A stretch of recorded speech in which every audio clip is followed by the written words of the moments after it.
उसकी अजीब सी लाल लाल मोटी मोटी आंखें हो जाती है और सीधा वो उठ के ना अपनी मम्मी को बोलती है, रो मत, अभी तो तेरे एक बेटे को लेकर गई हूँ, धीरे धीरे देख तेरे पूरे परिवार को लेकर जाऊंगी। वो बाबा जो है ना इस औरत के पास जैसे ही गए ना, उस औरत ने अपना लंबा सा हाथ किया, बाबा को गर्दन से पकड़ा और धाड़ देने ज़मीन पर पटक दिया।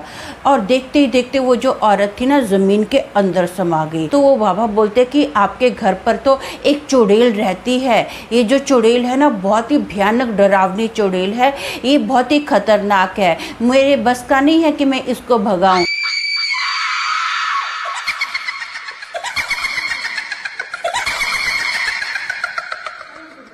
हेलो दोस्तों, मेरा नाम अमन है। मैं आप सभी के मनपसंद यूट्यूब चैनल कहानी रंगमंच में आपका स्वागत करती हूँ। उम्मीद करती हूँ कि आप सभी अच्छे और स्वस्थ होंगे। इसी तरह की वीडियो देखने के लिए आप मेरे चैनल को सब्सक्राइब कीजिए और हाँ, बेल आइकन को दबाना मत भूलना ताकि आपको आने वाले वीडियो के नोटिफिकेशंस मिलते रहें। तो चलिए शुरू करते हैं आज का भयानक किस्सा। दोस्तों, आज का जो किस्सा है ये जयपुर का किस्सा है। यहाँ पर ना एक फैमिली रहती है जिसमें हस्बैंड वाइफ और उनकी बड़ी बेटी जिसका नाम अरुणा है। इसकी उम्र 15 साल की है और इनका एक बेटा है, इसका नाम ललित है, इसकी उम्र 12 साल की है। इनके जो पिताजी हैं ना वो बिजली डिपार्टमेंट में काम करते हैं। इनका जो ट्रांसफ़र है ना उदयपुर से जयपुर में हुआ है। इनको गवर्नमेंट की ओर से एक क्वार्टर मिला है। वो जो क्वार्टर है ना एकदम कॉलोनी में सबसे लास्ट में है और वो जो क्वार्टर है अच्छा खुला हवादार क्वार्टर है। उस क्वार्टर के पीछे ना एक बहुत ही पुराना कुआं है, वो जो कुआं है एकदम खुला है।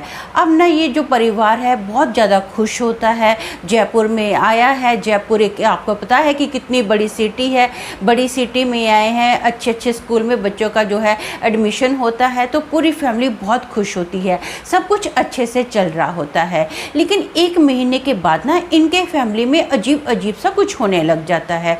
जैसे कि इनके घर पर ना एक अजीब सा जानवर आता है। वो जो जानवर है बंदर के जैसा है लेकिन बंदर नहीं है। समझ में नहीं आता कि वो कौन सा जानवर है, ना कुत्ता है, ना बिल्ली है, ना बंदर है। इनको बड़ा अजीब लगता है कि ये जानवर है तो है कौन। साथ ही साथ जो जानवर है ना इनकी नाक में दम करके रखता है। वो जो जानवर है चाहे दिन हो या रात हो कभी भी आ जाता है और पूरे घर का खाना खा जाता है। कई बार तो बच्चों की उस जानवर ने बुक्स भी फाड़ डाली है। यहाँ तक कि वो जो जानवर है ना इनके घर पर कोई भी पेड़ पौधा लगा हो सबको उखाड़ डालता है। ये पूरी परिवार जो है ना बड़े टेंशन में होते कि हो क्या रहा है, इस जानवर से कैसे छुटकारा पाया जाए। ये परिवार में ये बातें चली रही होती हैं कि क्या किया जाए क्या ना किया जाए।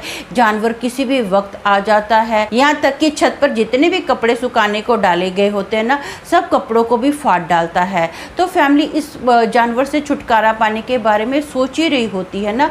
तो एक दोपहर को क्या होता है, बच्चे ना स्कूल से पढ़कर आते हैं। इनके जो पिताजी हैं वो भी घर पर ही होते हैं, खाना खाने के लिए आए होते हैं। पूरा परिवार आराम से खाना खा रहा होता है। तो अचानक से ना ललित के पेट में बहुत ज़्यादा दर्द उठता है। वो जोर जोर से रोना स्टार्ट कर देता है, अपनी मम्मी को बोलता है कि मेरे को पेट में दर्द हो रहा है, पेट में दर्द हो रहा है। तो उसके मम्मी बोलते हैं ठीक है मैं ना तुझे कोई दवाई दे देती हूँ। इतने में ललित को ना खून की उल्टियाँ होनी स्टार्ट हो जाती है। तो इसके पापा बोलते हैं कि ऐसा करते फटाफट डॉक्टर के पास चलते हैं। इसके जो पापा होते हैं ना ललित के पापा, अभी वो उन्होंने जस्ट अपना बाइक स्टार्ट ही किया था ना, जो ललित है धाड़ देने ज़मीन पर गिरता है। फटाफट भागकर उसके पापा आते हैं, मम्मी उसके पास आती है कि ललित को क्या हो गया। तो ये लोग पाते हैं कि ललित की तो मृत्यु हो चुकी है। ये देखकर ना पूरा परिवार एकदम शॉक में डूब जाता है। उनको समझ में नहीं आता क्या रिएक्ट करे, बस चीखे ही मारते रह जाते हैं, ललित तुझे क्या हो गया, ललित तुझे क्या हो गया। डॉक्टर को भी दिखाया जाता है, घर पर बुलाया जाता है। तो डॉक्टर चेकअप करने के बाद बोलता है कि ललित अब इस दुनिया में नहीं रहा है, ख़त्म हो गया है। अब ना जैसे ही ये बात डॉक्टर ने बोली ना तो डॉक्टर तो चला गया। जो ललित की बहन थी अरुणा, ये ना उठती है और पूरा परिवार रो रहा होता है। अरुणा उठती है, उसकी अजीब सी लाल लाल मोटी मोटी आंखें हो जाती है और सीधा वो उठ के ना अपनी मम्मी को बोलती है, रो मत, अभी तो तेरे एक बेटे को लेकर गई हूँ, धीरे धीरे देख तेरे पूरे परिवार को लेकर जाऊंगी। और जो अरुणा होती है ना, धाड़ देने ज़मीन पर गिरती है और बेहोश हो जाती है। पूरा परिवार एकदम शॉक में आ जाता है कि इसको क्या हो गया है। इसको होश में लाया जाता है, ये नॉर्मल होती है। इसको पूछा जाता है कि तो क्या बोल रही थी, तो अरुणा बोलती है मैंने क्या बोला, मुझे तो कुछ पता ही नहीं है। अब क्या होता है, ये पूरा परिवार जो होता है ना बहुत टेंशन में आ जाता है। समझ जाता है कि अरुणा ने ये खुद से नहीं बोला है, अरुणा के अंदर कोई ना कोई बुरी आत्मा समाई थी जिसकी वजह से अरुणा ने ऐसा रिएक्ट किया। अब ना एक बाबा को बुलाया जाता है, तो वो बाबा घर पर आते हैं। बाबा पूरे घर का चक्कर लगाते हैं और बाबा बोलते कि मुझे ना आपके घर में पूजा पाठ करनी रहेगी, आपके घर में ना एक बहुत ही बुरी आत्मा है। तो ये लोग बोलते ठीक है आप कीजिए, हमें बस इस बुरी आत्मा से छुटकारा दिलाइए। तो वो बाबा जो होते हैं ना पूरे घर में घूमते घूमते अभी मंत्रों का पढ़ ही रहे होते हैं। तो मंत्र पढ़ते पढ़ते ना जैसे वो आंगन में आते हैं ना, तो देखते कि एक अचानक से औरत इनके घर में आ गई है। वो आंगन में घूम रही है। वो जो औरत है ना उसने साड़ी पहनी हुई है, उसके खुले बाल हैं, उसने यहाँ तक कि चूड़ियाँ तक पहनी हुई है। वो छन छन करके अपनी चूड़ियों को छनका रही है और उसके पायलों की आवाज़ भी बहुत आ रही है। वो बाबा जो है ना इस औरत के पास जैसे ही गए ना, उस औरत ने अपना लंबा सा हाथ किया, बाबा को गर्दन से पकड़ा और धाड़ देने ज़मीन पर पटक दिया।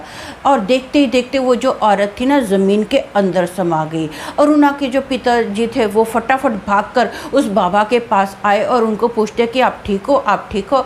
तो वो बाबा बोलते कि आपके घर पर तो एक चुड़ैल रहती है, ये जो चुड़ैल है ना बहुत ही भयानक डरावनी चुड़ैल है, ये बहुत ही खतरनाक है, मेरे बस का नहीं है कि मैं इसको भगाऊं। मेरे एक गुरुजी है, मैं ऐसा करता हूँ उनको बुलाता हूँ, मेरे गुरुजी ही इस जो चुड़ैल है ना इसको भगा सकते हैं। तो ये बोलते ठीक है आप अपने गुरुजी को बुलाइए। तो वो बाबा बोलता है कि आज मेरे गुरुजी नहीं आ सकते हैं, मैं कल ऐसा करता हूँ सुबह इस अपने गुरुजी को लेकर आता हूँ, तब तक आप ऐसा करो इस घर पे मत रुको, आप कहीं भी चले जाओ लेकिन इस घर में मत ठहरना, वो जो चुड़ैल है आपको किसी भी तरह की हानि पहुँचा सकती है। तो ये लोग बोलते हैं ठीक है। अब ये लोग क्या करते हैं, अरुणा की नानी का घर इधर ही होता है, तो ये लोग ना उनकी नानी के घर पर रुकते हैं, रात वहीं पर बिताते हैं। सुबह होती है तो ये लोग क्या करते हैं, अरुणा को नानी के घर पर ही छोड़ देते हैं और अरुणा के जो मम्मी डैडी होते हैं ना ये उसी अपने पुराने घर पर आते हैं जो इनका क्वार्टर होता है। उस घर में आते हैं, गुरुजी भी आते हैं। गुरुजी आते हैं, थोड़ा टाइम के लिए जो गुरुजी है ना आंख बंद कर अपना ध्यान में चले जाते हैं। जैसे गुरुजी ध्यान में चले गए उसके बाद उन्होंने अपनी आंख खोली और गुरुजी ने बताया कि आपके घर के पीछे कोई पुराना कुआं है। तो ये लोग बोलते हैं हाँ कि पुराना कुआं तो है। तो गुरुजी बताते हैं कि यहाँ पर ना बहुत साल पहले कुछ लोग जो रहते थे ना, वो लोग क्या करते थे, काला जादू करते थे। उन लोगों ने ना एक चुड़ैल को अपने अंडर में करने की कोशिश की। वो जो चुड़ैल थी इनके अंडर में नहीं हुई, बल्कि जो भी लोग इस चुड़ैल को अपने अंडर में करना चाहते थे ना, उस चुड़ैल ने इन सबको ख़त्म कर डाला। अब वो जो चुड़ैल है कुएं के पास ही रहती है, लेकिन आपका घर नज़दीक है ना, तो कई बार वो आपके घर पर भी आ जाती है। तो गुरुजी बोलते कि मुझे ये बताओ वो जो चुड़ैल थी इस जगह पर, कौन सी जगह पर वो ज़मीन के अंदर समा गई। तो ये फैमिली जो होती है बताती है कि आंगन में इस जगह पर ये पेड़ के पास वो ज़मीन के अंदर समा गई थी। गुरुजी के साथ ना इनके चेले भी आए हुए थे। तो गुरुजी अपने चेलों को बोलते हैं इस जगह को ना खोदा जाए। तो जो चेले होते हैं उस जगह को खोदा जाता है।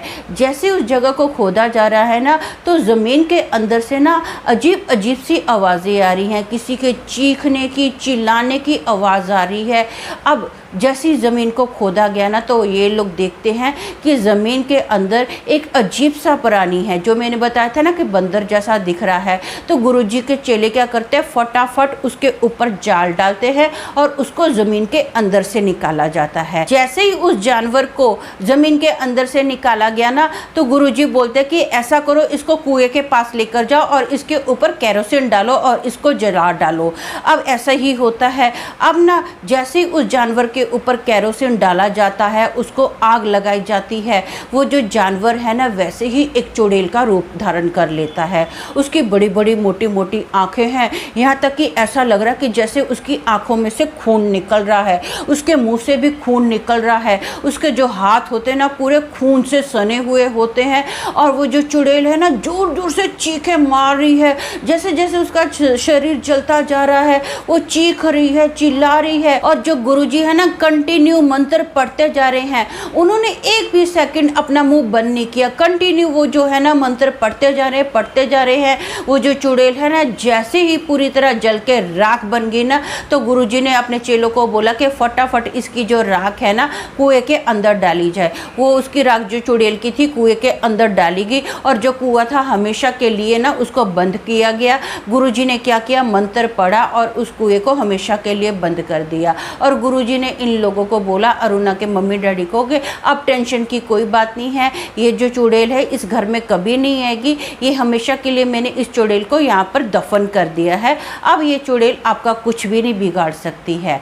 ये जो फैमिली है वापस इस घर में अच्छे से रहती है। तो दोस्तों मेरा मानना ये है, मैं अक्सर अपने हर एक वीडियो में बोलती रहती हूँ कि आप कभी भी नई जगह पर शिफ्ट होते हो ना, तो पहले उस जगह के बारे में ना अच्छी तरह से जानकारी ले लो। मैं नहीं चाहती कि जो हाल ललित का हुआ वो किसी और का हो, तो बेटर है कि उस जगह के बारे में अच्छे से जानकारी ली जाए। तो आज के लिए बस इतना ही, कल फिर मिलेंगे और एक भयानक किस्से के साथ। तब तक के लिए शालोम, शांति और सलाम।